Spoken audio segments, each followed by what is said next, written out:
Cela sifunze incwadi yaMark sahluko 7 kusuka kuverse 24 kuya ku27. Marko sahluko saka 7 basasi buthela kusakhala tinkomishi.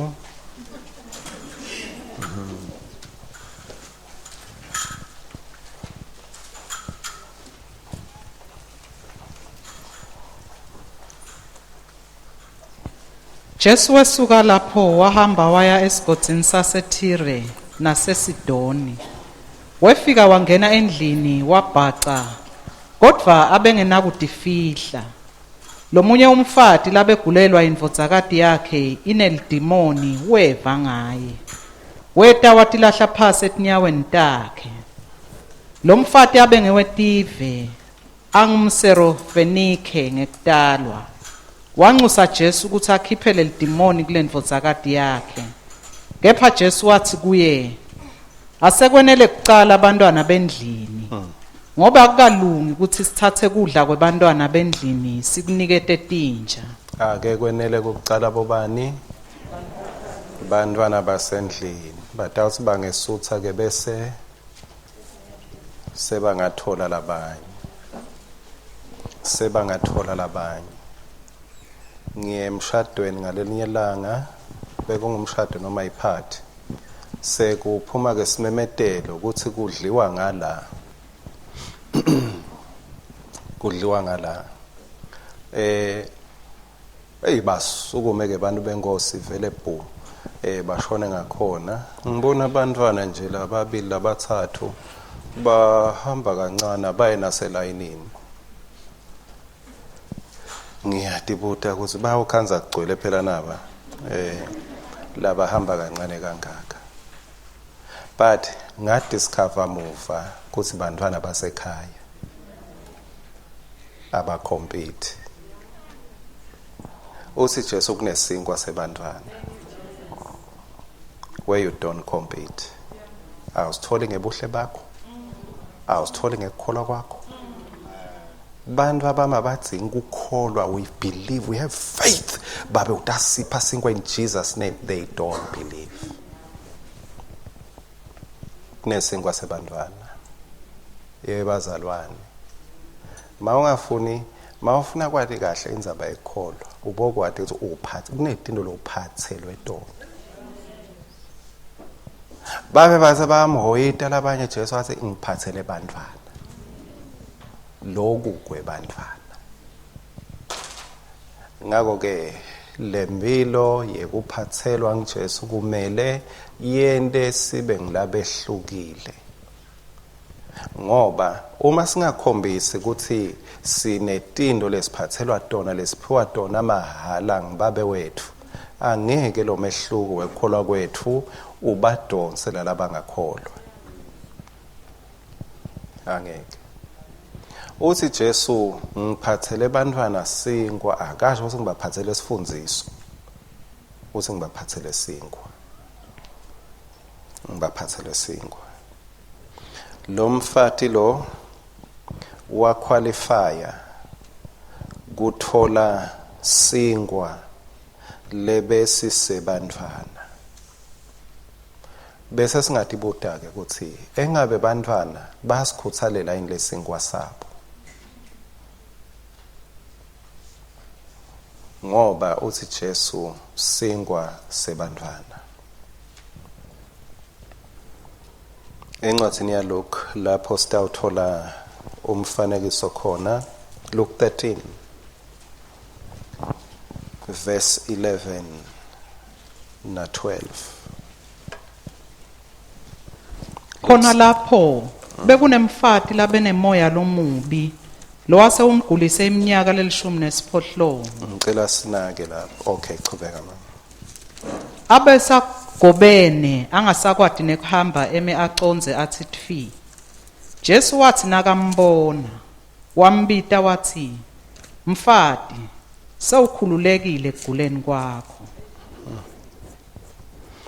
uyawuva umehluko. Angisho ke bazalwane ukuthi ngiyathi ukuthi kulesinye isikhathi masihlala phasi siyaye sicoce nalabanye awu yini lekuhlasele kucale nini, kepha nje awuphiliswa ngilokuthi sewusho kahle umlando. La kuJesu sibona nje akayicala emlandweni, uvele nje ucondzana ngqo uthi wena noma ngakwacala nini noma kanjani but nyalo, ngoba ansi nako kwaba nanyalo wekucala.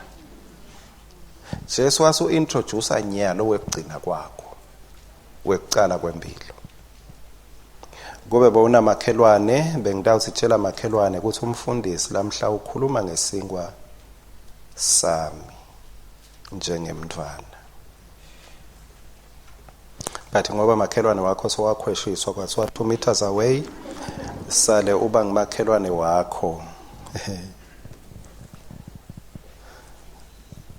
Sana excuse me, ngingumntwana, ngimlo lokukhulunywa ngaye.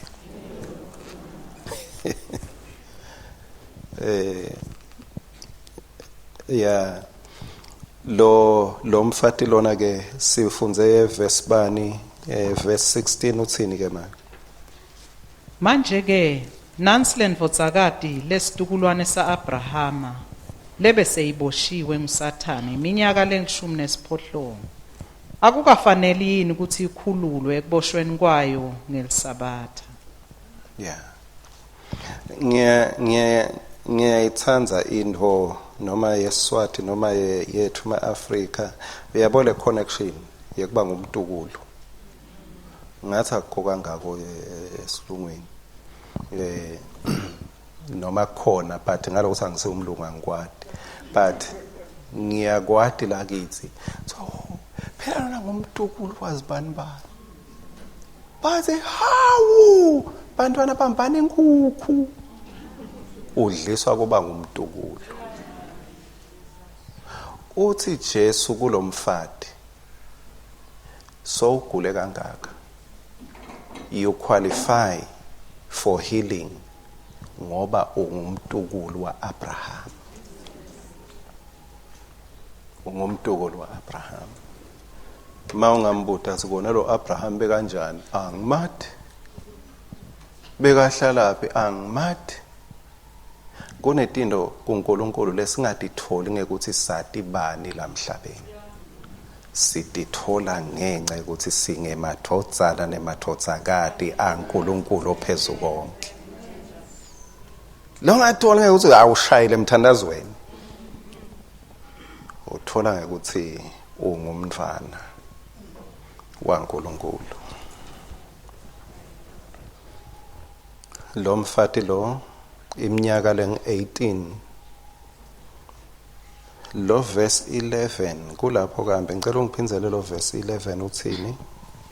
Khona lapho bekunemfati labenemoya lomubi lo wase umgulise eminyaka le-18. Uyeva se lokugula kwakhe bekubangelwe yini? Ngilo moya lomubi.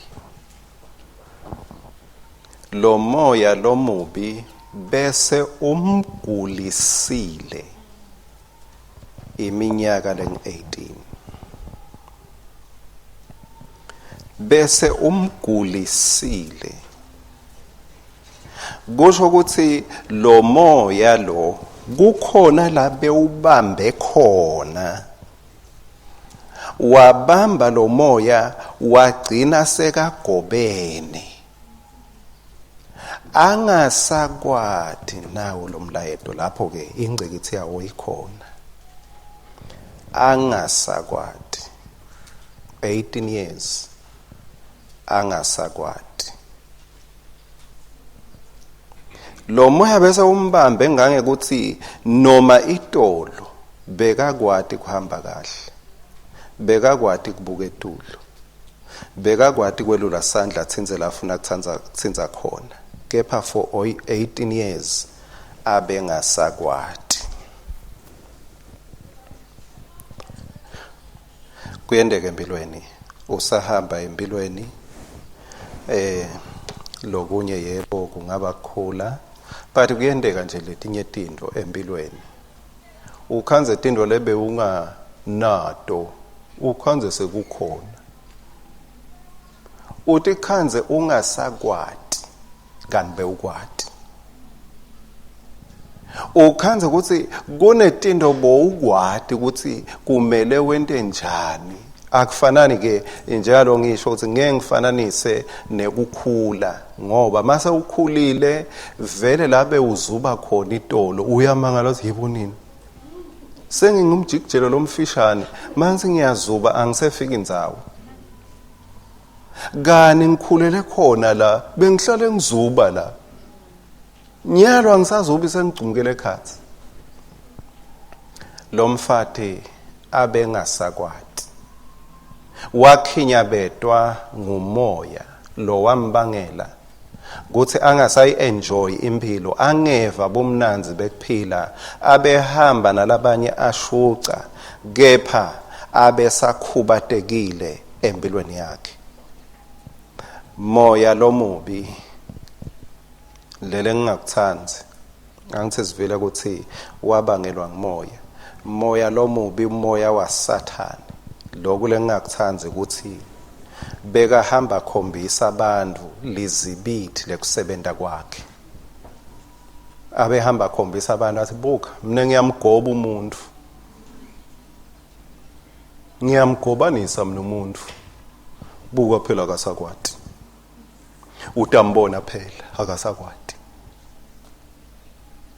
ngiyathandaza ukuthi kungabikho wethu sathane la ngakhomba ngakuye athi buka umsebenzi wami abakhuluma ngendodzana nendodzakati yophezulu konke kepha athi awubuke imisebenzi yami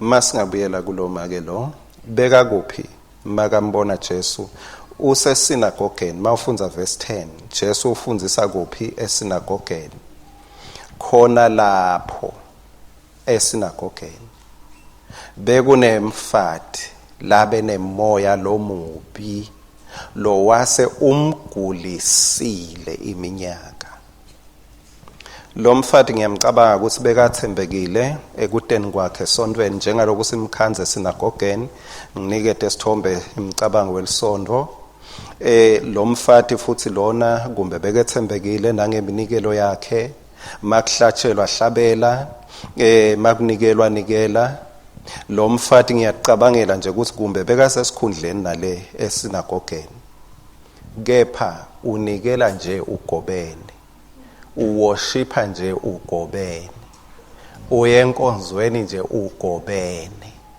ukhonda within ema limits ingululeko labeka nayo akasenayo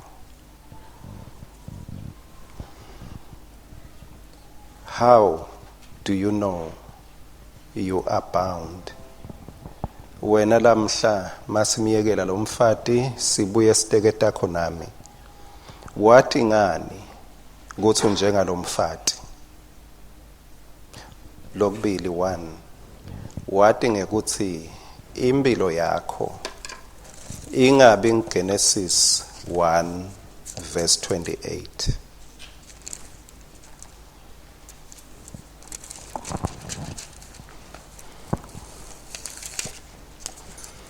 Genesis 1 verse 28 uNkulunkulu wababusisa 1 wababusisa 2 talanani 3 nanze 4 negcwalise 5 nibuse 1 mawungaboni sibusiso empilweni yakho ubokwati ukuthi you are bound mangabe ungaphili impilo lenesibusiso sibusiso saNkulunkulu siyamenda umuntu aphumelele mangabe impilo yakho kungumzabalazo siphelane ubokwadi ukuthi sitha sikubambile sakugoba sibongelela ngawe. You are not living a blessed life. Sibusiso saNkulunkulu ngingabekisa ngekuthi ngulamandla longawadi kepha lenda impilo kube ngathi inormal futhi imnanzi ngisho ude emameans ekuphila.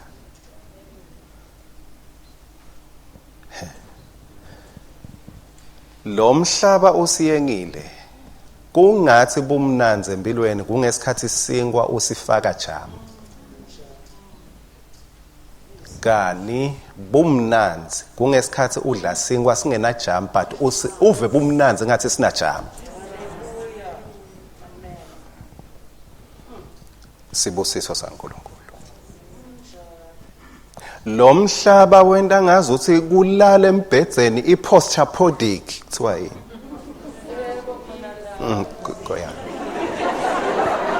Yeah. Kuba ngathi kulala kulombhedze loyawa kanokusho ulala uthole buthongo. Ustragilishe uhamba uyoboleka uyofuna i-postapodic uyibhadale 24 months ube stressed usethwele isikwelede uthi ulele ungabi nebuthongo. Sibusiso saNkulunkulu. Ngilamandla emfihlakalo lenta ukuthi ngishulele esponjini. Ulale njengemntwana sanda kumunya kumakwakhe.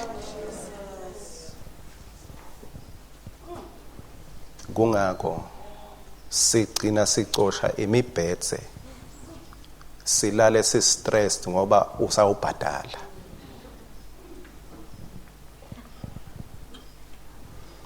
Esikhundleni sekuthi mangabe nyalo kusavuma ukuthi ulale esponjini ulale esponjini khokho umnikelo khokho etishumi kunekuthi awukhokhe imnikelo awukhokhe etishumi ulala postapodic awunabuthongo.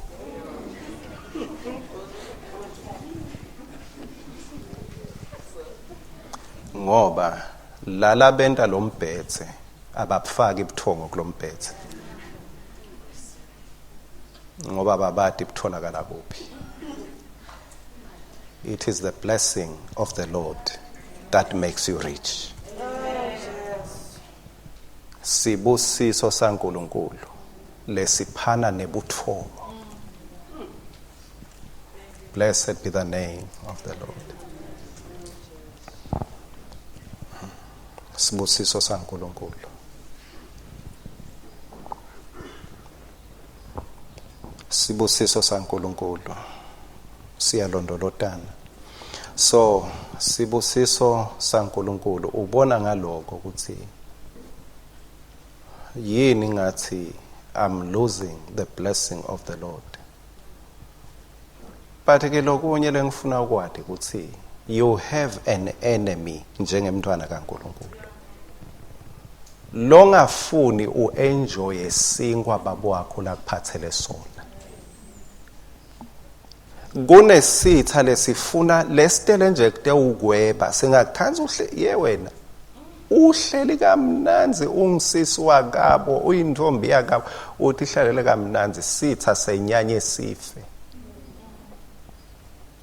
Uhleli kamnanzi emndenini wakho sitha sikwata sife. Ngawo ke ungahlali ukhibike ekholweni ngoba kunesitha.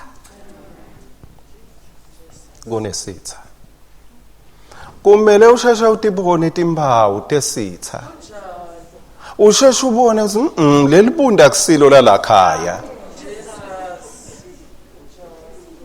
Leli bunda kusilo lalakhaya.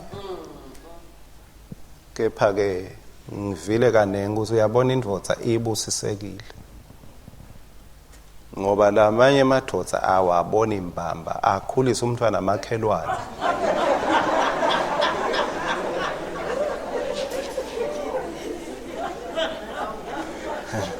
Sibusiso leso.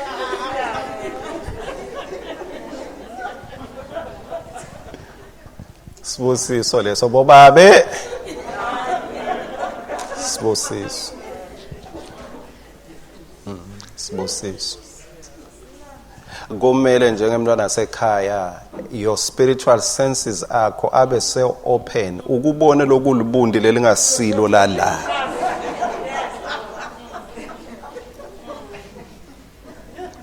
Kuthi wena awusiye wala. Akunenzaba songiphekeletele ngakondla but nyalo sengibonile awusiye wala. Awusiye wala. Sewu-enjoyile umtimba wami, u-enjoyile kungiphazamisa, u-enjoyile imali ya. Yes, u-enjoyile ebudlelwane bami. You don't belong here. Amen. Awusiye wala. Mangabe kubita uzile kuze kuphele emathumbu, so be it. Uzile lani kangaka kunelibundi lelingasilo lana. Kunelibundi lelingasilo lana. Ngibona ngingenelwa kuhlubuka la khaya, libundi lelingasilo lana. Ngithengiva umsindo, kunemsinjwana kunekucabana la kuleli khaya, kunekuhlubuka awukusiko libundi lelingasilo lala. Sekunekushayeka lokukhona la, sengihle ngingatholi nesingwa libundi alisilo lala. Akusesikhathi ethi awaza Nkosi Jesu, boyito thatha Nkosi. Zangilinze wena wedwa simakathi.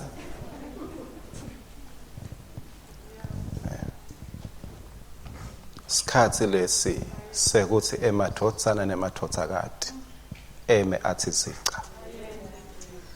Athi mina ngathi la khaya lababe wami losezulwini kuthi kudliwe ilofu ayiti imvuthuluka. Imvuthuluka kusiyo yami. Ngiyamjabulela lo mfati noma sitha bese imdlisa imvuthuluka. Wathi beka ku position enzaweni lehanjelwa ngeJesu. Wathi beka enzaweni lehanjelwa ngeJesu.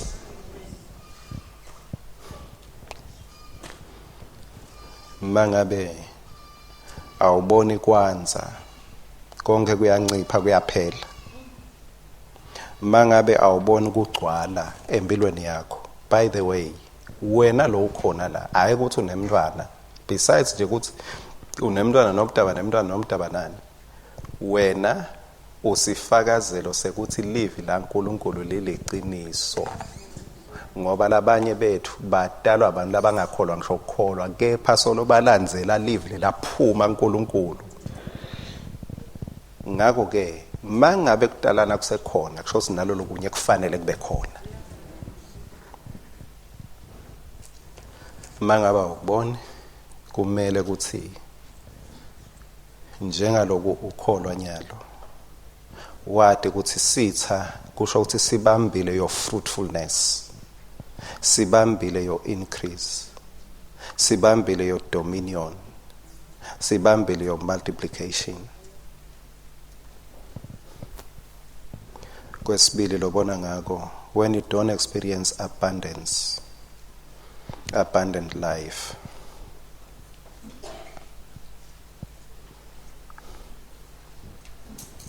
when you don't experience abundant life, kungendeka kungabi in terms of finances.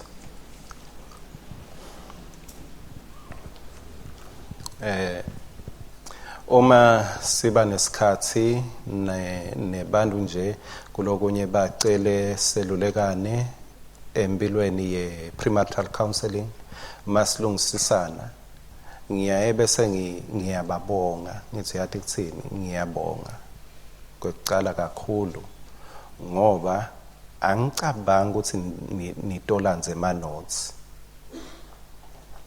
because kusho ukuthi kukhona impilo leniyibonile.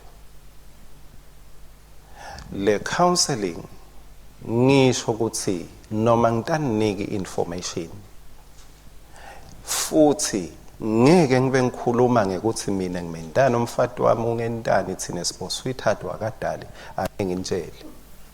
But ngifuna nathi ukuthi lele nginika kona I am sharing from life, not from notes. I will share life through notes, but lolo khulu le ndawo uphuma nako yimpilo. Ngeke uhlephule longenako. Uthi Jesu ulethe impilo ube nayo ichichime. Jesu akafuni sihlephule impilo ngenxa ukuthi sati emavesi, ufuna sihlephule impilo ngoba sati impilo. Ufuna sihlephule bazalwane. Uhlephule impilo kani kumbe nemali ayikho but impilo ikhona. Ngoba ngendeka ube nayo imali but ubethe impilo.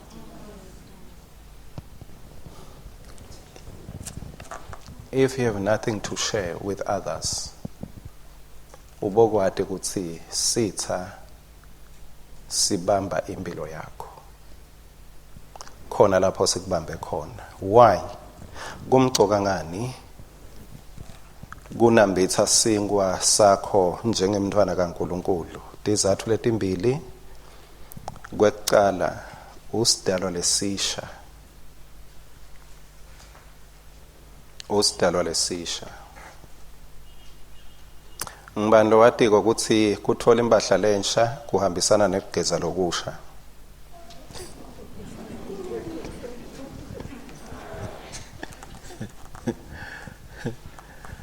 Impahla lensha akusikahle uyimbathe lensileni lenzala.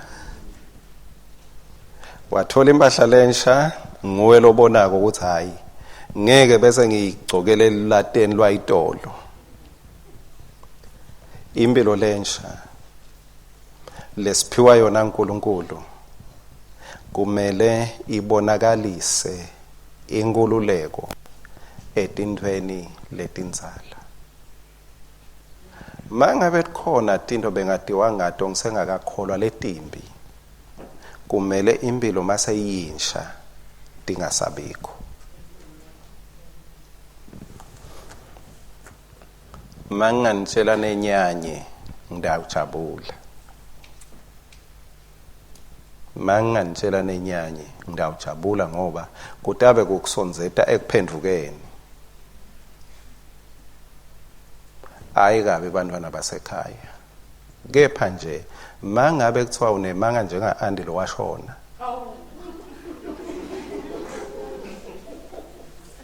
Insila lembi leyo. Basuke bathi wembethe kukholwa, kusha lokholwa but wembethe kumuntu lomdzala.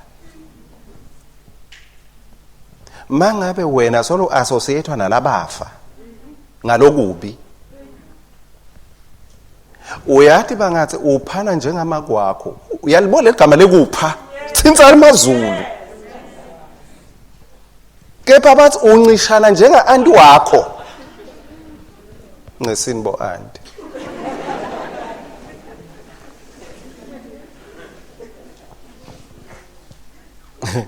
Kwathi uncishana njenga anti wakho.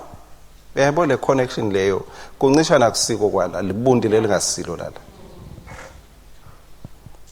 Libundi lelingasila la. Impilo lensha kumele ihambisane netendo letinsha. Letikhomba ukuthi wena ukhululekile kulo moya walakhaya. Ngoba sewungenwe ngumoya wasezulwini. And that is the reason I sing and I shout. For Jesus came down and lifted me up. And lifted me up. Kwesibili. Kumcoka ngani kuthi uve inkululeko lesingwa sebantwana.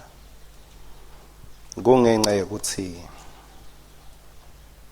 impilo yebuKristu ayisho emotions emakholwa. Christianity is not going through spiritual emotions. Ibe impilo iticucu. ibe impilo iticucu. Impilo lesiyiphila ngaphandle esikhatsini letiningi isuka emcabangweni wethu, ayisuki kuma emotions ethu, ayisuke emaphusheni ethu. Kude umuntu lobhutsa sesontweni atikhanzise kasesontweni, kude lobhutsa sebhasini atikhanza sebhasini. Angwadi lo mhlaba ngabe uyichaos lenjani, kube uba la ubhutse ukhona khona.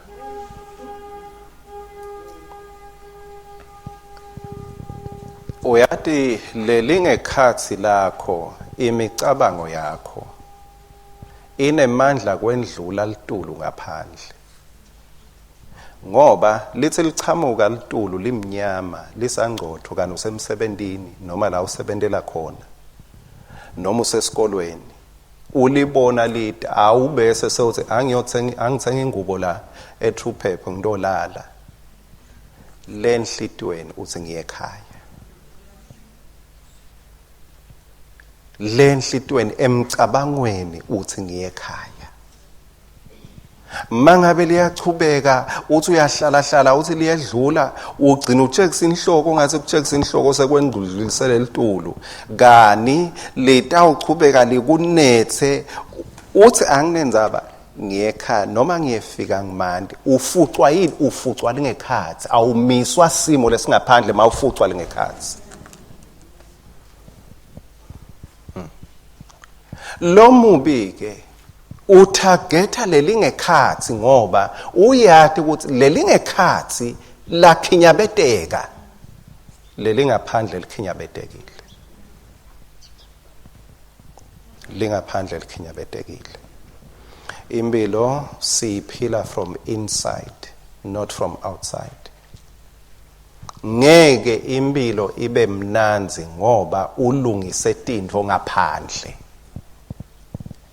Impilo ayiguqulwa ukuthi sekuguquke tintfo ngaphandle.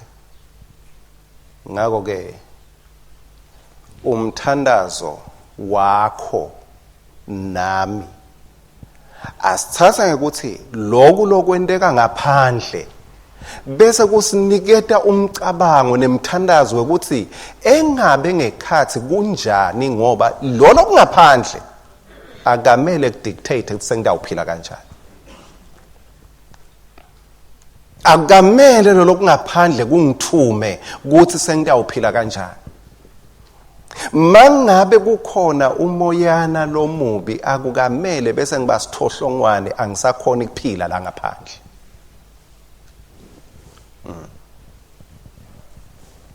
Impilo siyiphila ngemandla laqhamuka ngekhathi. Jesu usibuka kakhulu njengebantfu noma usifuna kakhulu sikhululekile than ku-understanda sifundvo. Jesu ujabuliswa kukubona uphila impilo lekhululekile kwedlula kumuworshipha kwakho. Jesu ufuna ukuthi umkhonde ukhululekile, akafuni ukuthi ngalokumkhonda wembese kubopheka kwakho. Ufuna umkhonde ngelingekhathi lelikhululekile. Akafuni Jesu uve umthwalo wekuyawukhonda yena kani ngekhathi uyati ukuthi kukhona tinto logobene kuto. Inhloso ya Jesu ngelisondvo ngekuta kwethu site uhlanganyela esontweni akagathi ukuthi engabe uhlabela kakhulu kanganani noma uhlabela kancane kanganani, uya understanda yini ukuthi kufundwa ngani. Jesu emehlo akhe njengaloku emehlo akhe agijima lapha, emehlo akhe ayabuka ukuthi engabe abantu abami bakhululekile yini, ngabe abantu abami bakhululekile. Inhloso yakhe kungako uthi uma indothana inikhulula niyawuba ngilaba khululekile impela. Ayisho ukuthi niyawuba ngilaba worshipha impela noma ngilaba niyawuba nelisondo impela, niyawuba ngilaba khululekile impela.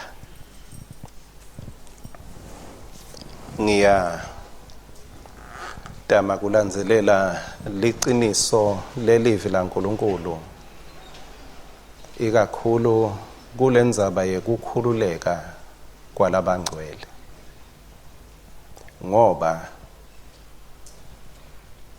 ngathi baningi bantfu labakholwako kepha abakakhululeki, ngoba kumbe abakatibeki esimeni sebantfu labadzinga kukhululeka. Ngalelinye langa Jesu ukhuluma kubantfu bebasolo bamlandzela ngemadvodza lamangaki, la khona sebahleti naye isikhatsi sewuthi kubafundzi bakhe ababanike kudla. Marko sahluko 8 verse 3. Ngicela ungibambele lapho nje masinyane sesisondzela ekugcineni. Marko 8 verse number 3.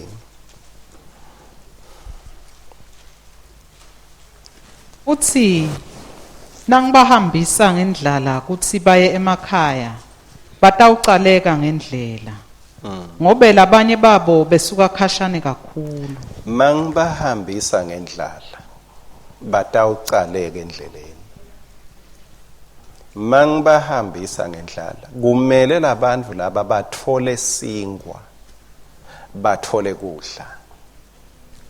Uma ngingabuyela kule nkulumo ke ya Jesu kulomfati ngithi Jesu uyafuna abantwana bakhe bahambe badle singwa. Yini lebeyifuna ngilomfati? Sikhulumile ukuthi lesingwa lesi besifuna ngilomfati bekuyingululeko kuloku bekubophe umntwana wakhe. Uthi Jesu uma bangeke basidle lesingwa batoshayeka phasi endleleni. Kuneliqiniso lelithi bantfu labanye labaphendvuke kamnanzi basinziswa uma bangakakhoni ukuthola inkululeko emimoyeni lebeyisolo ibahlupha bangakholwa, abalicethi libanga labo ekukholweni, bashayeka phasi. Bathatha kamnanzi lesinqumo batinikele ngenhlitiyo lephelele, kepha uma angatholi kuba delivered, angatholi ifreedom leta ngelivi nangemandla nelugcobo lwaNkulunkulu, lo muntu uyahamba hambe lo munye ahlabuyele emuva. Uve ukuthi hayi ulicalile kamnanzi libanga lakhe, yilo munye azathintsithe Nkosi yami akhokhe ligwayi lwakhe lebeligcwele lapha, alikhokha linyathe lalifihlite, athi bukani sengiphumile sengiyekele yonke lento. Jesu umkhululile nyalo, umbona hamba liphela liviki lihamba. Nangale sitha siyambalela sithi ngiyati ukuthi la ngibambe khona ngiyekeli, noma nyalo ungenta njengathi uyangihlekisa ngami ngekunyathela loligwayi, kepha la ngibambe khona angiyekeli. Ahambe umntwana ebantu, hayi ukuthi ucambe manga wende mbamba sinqumo. Ahambe phela umnyaka wekucala kumbe uphele wesibili, 1 2 3 sesithini sesiyamangala. Bese ke kumbe sesenda neliphuza. Ngavele ngabona, ngiyabona, ngavele ngabona kuthi akukalali lutho lapha. Mine njengemuntu lokholwako ngikholwa sincerely, umuntu wathatha sinqumo sekuthi unikele mbamba. Senginokuthi nje Lazaro maphumile ethuneni uphuma neti bopho lekumele kuthi ngeliqiniso impilo yekholwa yimpilo yenkhululeko every day, yimpilo yekunambitha asingwa phela sidlonke malanga. sisidinga onke malanga. Impilo yenkululeko yimpilo yemalanga onke singwa sebantwana basekhaya every day. Sikhululwa from those entanglements. Ngicela ukuthi anginethusi. Kepha ukhona umoya wasemakhaya wale kubokhokho. Umoya wesithembu ngiyanibekisela. Umoya wesithembu. Ukhanze ukuthi nangu umzalwane naso so mkhanza ugega ngalapho nje. Umboneze lo ngathi uyesithenjini phela. Uyesithenjini. Ngiko-ke lo mubi uthi akunenzaba angasho zinklefe but ngiyathi la utawugobana utawuhlala ugobene la. Utawuhlala ugobene. Moya wasekhaya. Ngoba mkhulu wakho beka nesithembu nawe une appetite yesithembu.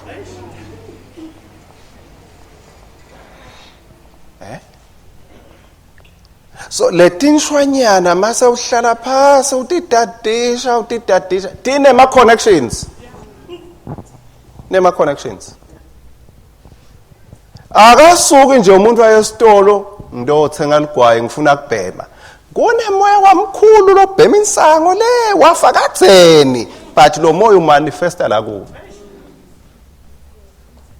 Kungako uyathi kunebantu labe bafunza beta kamnanzi inkosi yami esikolweni kusenagogo ngesikhathi igogo asekhona achayela igubhu asangoma but makafa gogo lokwemoya sekufuna kuhlala kulomntwana esikolo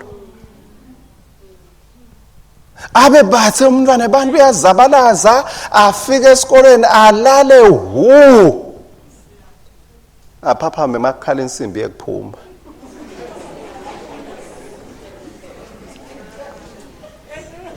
khatha phaphama sewuyawubeva ke bantu labadzala bemlandvo ngenhlitiyo labanayo ngemntwanabo ngemlando bathi phela lo bekumele vele ethwale athathe letindo gogo lo mubi wabamba la khaya khona la kufike kugotshwe khona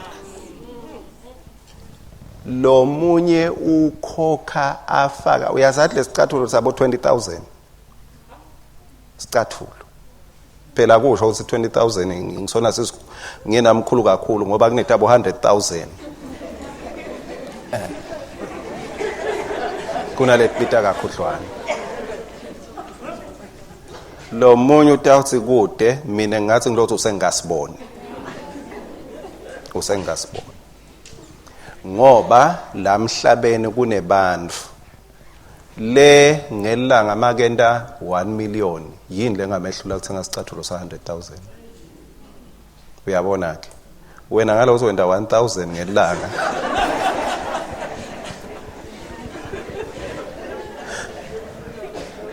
ngeke uthi ngumdlalo lesicathulo esidile kangaka uyathi lokwemoya wekugoba so kwemadlodi kumkhumulisa isicathulo sa 100,000 ahambe ngetinyawo ngoba akuhloniphi imali akuhloniphi imfundo akuhloniphi ukuthi wafunze eHarvard University ukushaya isicathulo kusibeke lapha sewuyasigcoka ngemehlo enhlitiyo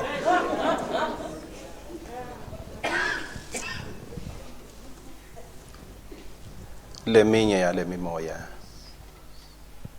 ingena ngekukhuluma kwethu lo munye kwangena umoya afelwe ngumntwana bekamthanza kakhulu waba nesithombe sakhe ahle ambita nje ligama lakhe awusibongi wami sewafa bongi wami kwangena kwemoya wekufa lo munye wangenwa ngomoya wekwesaba wangena ngoba wagula waya etheater bayomhlinza. Ngesikhathi angena lapha ebumnyameni lwamthibili uvalo wathi ngahle ngife la. Lo mubi wawuthola umnyango wekungena wase uyabamba uyamgoba. Ngisho sekabuyile empilweni. Makahamba angena endlini makuba mnyama la ndlini kubuya umoya wekwesaba naku sengifa. Wafuna ukuthi la khona ngishwalele kungasacishwa kanti bekacisha kuqala ngenxa yemoya wekufa lo wangena. Wabesaba bumnyama wase uba limited empilweni ngoba lo moya lo wamngena lo mfati lo abengasakwati. Ubona ngetinto letinye ukuthi yini angisakwati naku. Lo munye ukungenele kube nekudla longasakudle. Umangale ukuthi yebo nini yini sewugobekile sitha sithole infunja yekungena. Lo mfati wabambeka. Ngiyajabula ukuthi iminyaka yakhe ibhaliwe 18 years. Noma bekumbambe for how long but kwaba leminyaka wekuphela. Yabalwa iminyaka kuthiwa 18 years. Lokho ukuthi kwakune deadline. And asiva ukuthi lo mfati waphinze wabuyela kulesa simo. Why? Ngoba uma indodana inikhulula nebanga labakhululeke embamba. Bazalwane angeti lamhla ngekuthi ni understand isifundo. Ngite ngekuthi ninambithe sinkwa sebantwana. Ngiyawube kwenele. Noma ungethe wakhumbula ukuthi kepha kufundwe maphi amavesi but mawutawukhumbula sisingwa ngaphuma naso. That is fine. Ngicela sisukumene sidothandaza.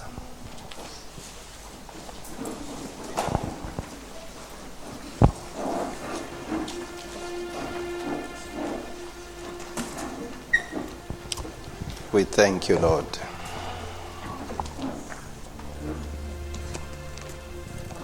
Ngicela lamavi lakhulunywa ngeJesu kusebenzisa wona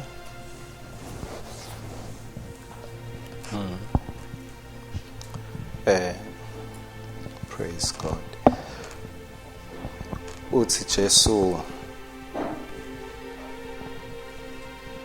kulo verse 11 khona lapho bekunemfati la nemoya lomubi.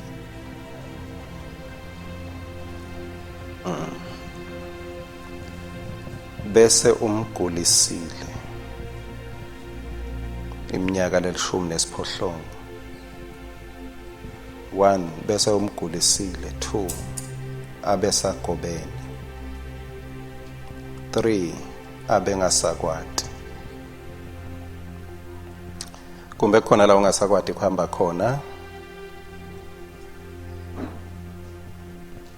ngoba sitha kukhona lapho sibambe khona.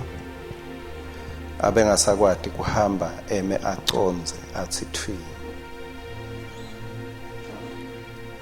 Verse 12 uthi Jesu wathi nakambona.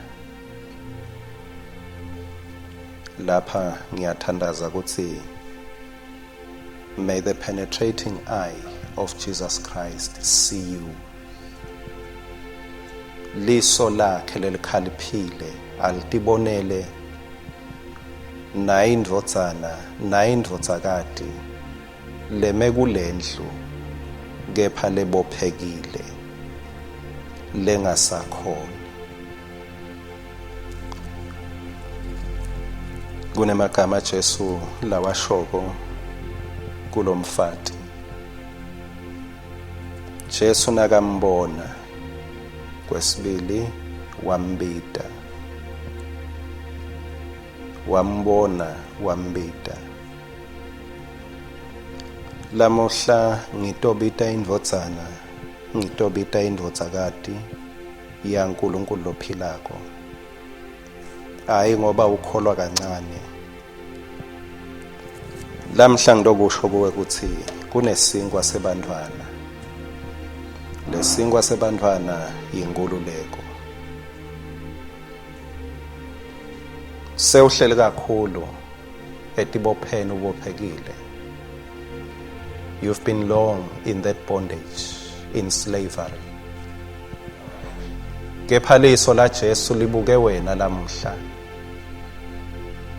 Jesu akasi proud ngekuthi uthwele isifundo wasishiya esinagogeni, wajabuliswa ukuthi kube namunye lothola inkululeko. Wathola inkululeko. Ngita ukhuleka sende ngisho lamavi lashiwo nguJesu.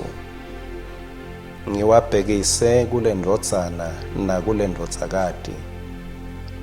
Loyo lotatiko ukuthi uyathi lempilo yami yimpilo. Anginayo iexperience yenkululeko. Kunetinto lengibonako ukuthi sengibophekile kudo. Kuhamba iminyaka kepha impilo emile. Kuhamba emalanga kepha impilo ayihambi.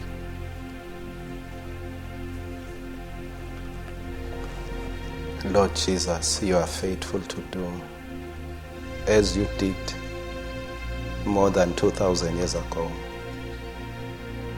Bongeke usigabisele lo wakwenda kanti ngeke ukwende lamhla. Awukasho Nkosi ukuthi asifunze kuze sitophasa. Kepha siyafunza kuze sito experience lokho lesikufunzako. Ngoba wena uthesta ukwati liqiniso. Liqiniso lesinika inkululeko.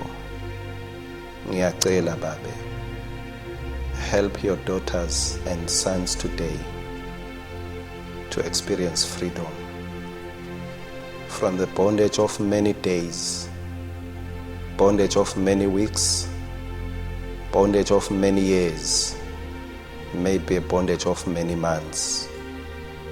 I ask that by the grace and the authority that you have invested upon me as your son to speak to your sons and daughters,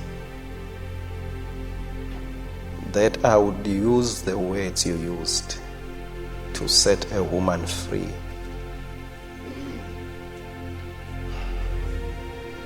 Because you are the same yesterday, today and forever. Ukhona yini lo nalo indodzana indodzakati yaNkulunkulu. Jesu wambona kwesibili wambita. May I call upon the son, the daughter of the living God, the son and daughter of the Most High, the son and daughter of this house. Lona lo latiko ukuthi kunetinto lengingasatati. Angisakwati.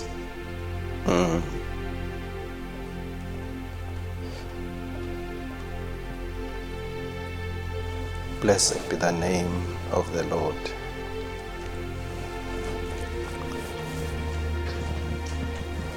Ngicela sime nje ngendlela lehlelekile yekungasonzelani. Take your position. Khona lengingasakwati. Khona lengingasakwati. Ngiyadati ngingumntwana waNkulunkulu, but kunento lengingasayati. Kunento sitha la sengibambe khona.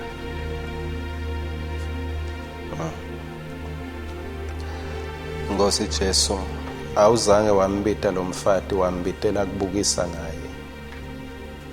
Awuzange wambita to bring shame and embarrassment to her. Wambita kanye. Wakhuluma kanye. Ngicela Nkosi kusebenzise emavi akhulunywe nguwe. Ngiwakhulumele wena.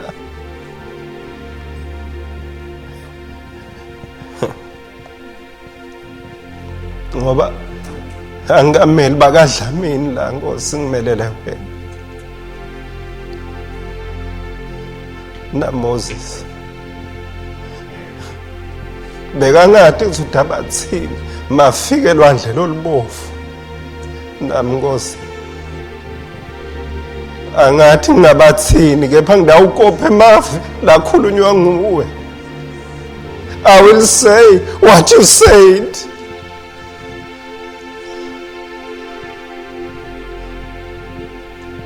And lokwa experience wangiloya mfati Nkosi emembi kwakho kulela synagogue, let it be the experience of these little ones today here.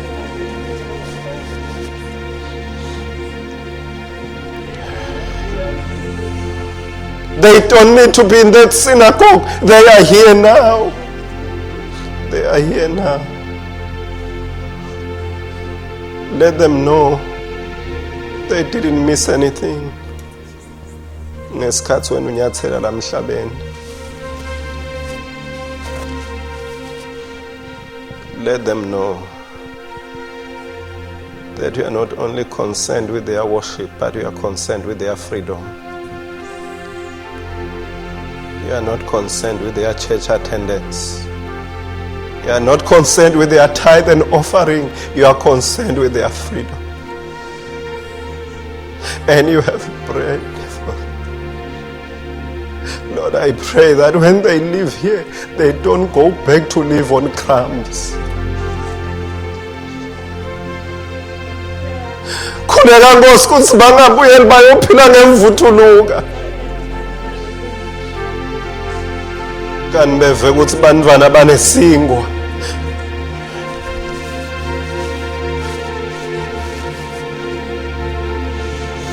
May they live on the bread that is prepared for sons and daughters. May they live on the bread prepared for sons and daughters.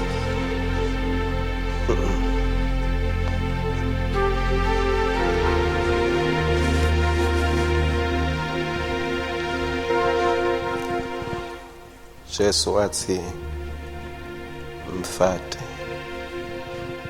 sewukhulekile ngicela kusho ngithi ndodzakade sewukhululekile ekuguleni kwakho.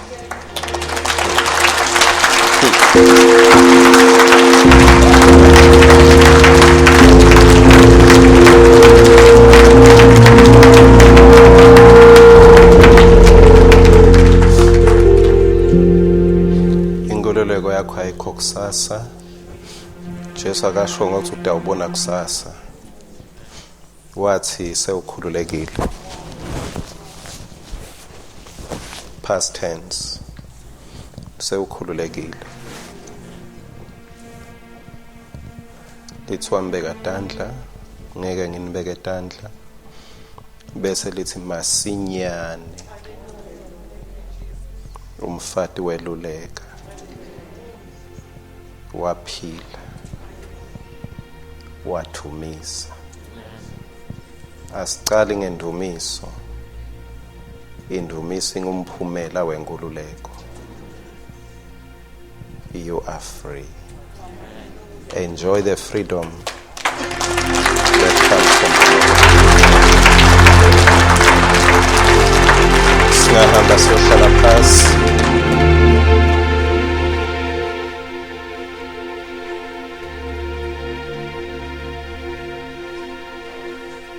Longcwele siyabonga ukuthi sibusiso sakho siniketa impumelelo.